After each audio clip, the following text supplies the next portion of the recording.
Servant, Episode 10, Balloon. I'm Joe. Please subscribe to this channel. All right, here it was, folks, the season finale of Season 1 of Servant. As far as how it was shot, directed, acted, edited, all those things, top notch. This show, fantastic. It just looks gorgeous. It feels gorgeous. It's acted beautifully. The suspense is there, especially that moment with the police. And that probably why we're able to put up with the utter frustration of the fact that the show doesn't really tell you much. The Lord giveth and he taketh away. It's that sort of thing with this show, too, as they give you the little bit of information and then bam, hit you with something else, throw you through a loop. And in this case, we should have all seen it coming, considering that it's been on record that they think this show could go on for 6 seasons. We should have all seen it coming that there was going to be no resolution. Some things answered to only punch it in the face with a cliffhanger. Who is Jericho? Who is this baby? And who is Leanne? I think those questions were answered. At least they gave you some pretty plausible answers. Maybe not full explanations, but definitely some answers. But then hit you with, what the hell does this mean for going forward? So this episode takes place at the after party from the baptism. It's really interesting because this is still in certain people's minds in this house, namely Sean, Julian, Natalie, and the father now thinks that this is all a big act and that somehow they've managed to replace the real Jericho with another Jericho. And they're having this whole party around this concept of a baby that's not really theirs, but it is theirs. And Dorothy is just in her element, as phony baloney as ever. Early in the episode, as it's happening, as everybody's celebrating, Dorothy notices a little girl hit there with a doll and has a conversation with her and talks with her. And at the same time as she notices the little girl there, everybody gets the Amber Alert on their phone. The little girl's playing pretend and acts like it's not a doll, it's really a baby. And then Dorothy holds the doll and has a flashback to her all catatonic holding the reborn doll, drops the baby doll, and moves on. More on that later. The party's going along, and the videotape that they recorded earlier shows, and Julian sees this, shows Uncle George and Aunt May on it, which sends everybody into a tizzy. Aunt May shows up in the room with the baby, and Uncle George goes downstairs to talk to Sean, who's getting his sword to pop open champagne. This is where things get really interesting as we get the conversations that are starting to shed some real light on what the hell's going on. Uncle George and Aunt May, after the fire, brought Leanne and raised her in Pennsylvania. Because they said it was just easier to let everybody think that she was dead in the fire. And we brought her to Pennsylvania and raised her as God wanted. And on that end of the conversation, Uncle George says Leanne likes to please the people she loves and hurt the people she doesn't like. And that's where it comes with the premise that she's doing this because she loves Dorothy, because of the pageant, because of that pageant we saw earlier, and how Dorothy was there and so nice to her when Leanne was in the pageant when she was a little girl. When they came to Pennsylvania, eventually Dorothy was the lady on TV, and Leanne could watch her every day, and because she always talked about how kind she was. And basically, as we all knew, Leanne was a big fan of Dorothy from that experience in early in life. And Uncle George and Aunt May moved her to Pennsylvania after the fire. And I think we know what that fire was about. Tells Uncle George about the splinters and he can't taste food. Pretty much implicating what we've kind of figured all the way, that somehow Leanne is doing this to Sean, and that Sean just wanted his son back. Is a whole, they have a whole confessional moment. Really well done. Uncle George is such a creepy character, but really well done character. Upstairs, Leanne and Aunt May are talking, and Aunt May is basically questioning her decision to do this, feeling that whatever happened to these people was the path that God laid out for them, and that Leanne decided against that.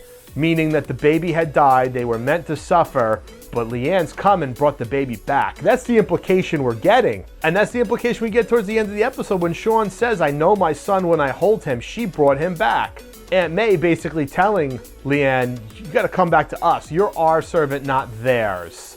And Leanne saying that, you know, why don't they deserve a second chance? And why can't I help them? Anyway, that's what's happening as the episode is going along.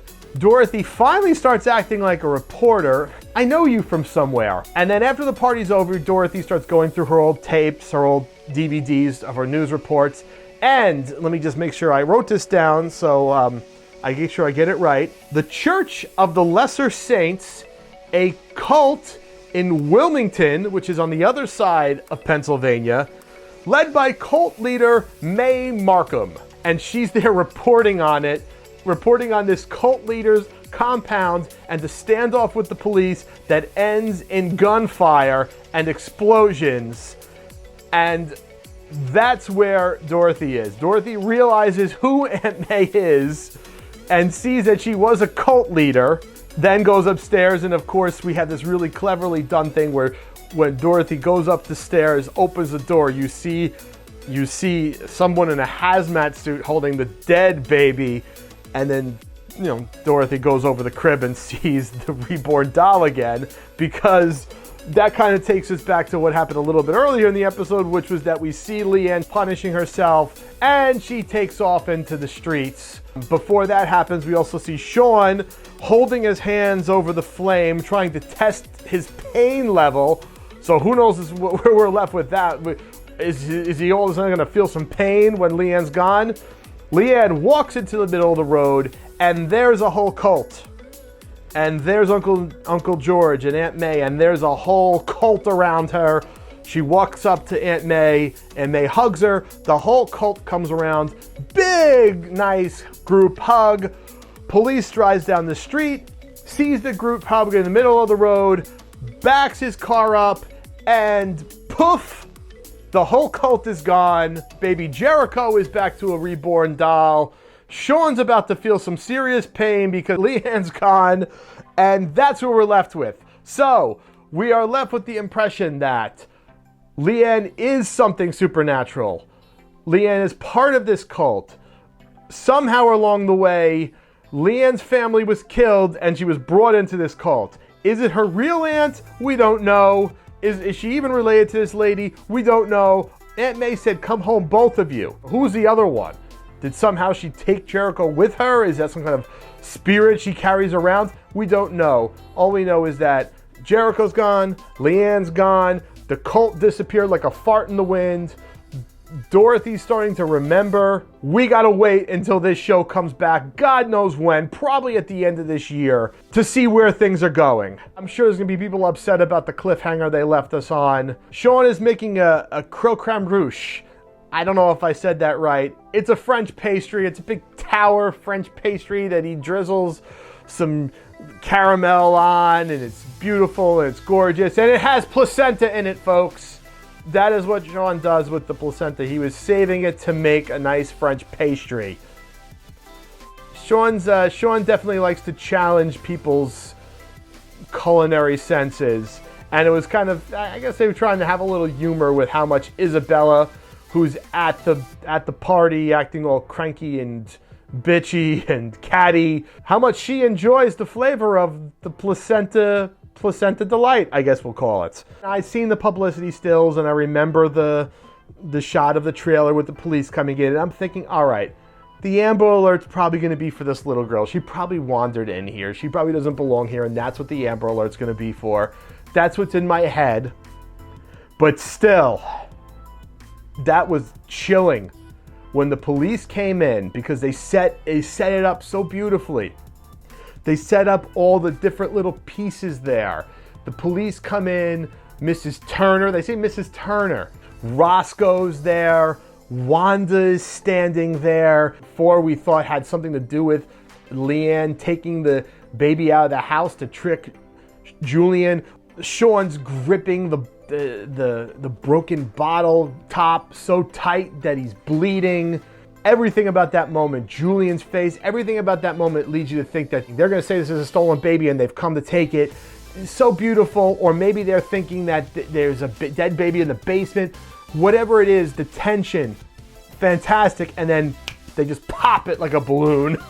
And it was just the little girl. But that moment was just exquisite. Even though in my head, I'd already earlier thought the Amber Alert's going to be about the little girl who's in the place.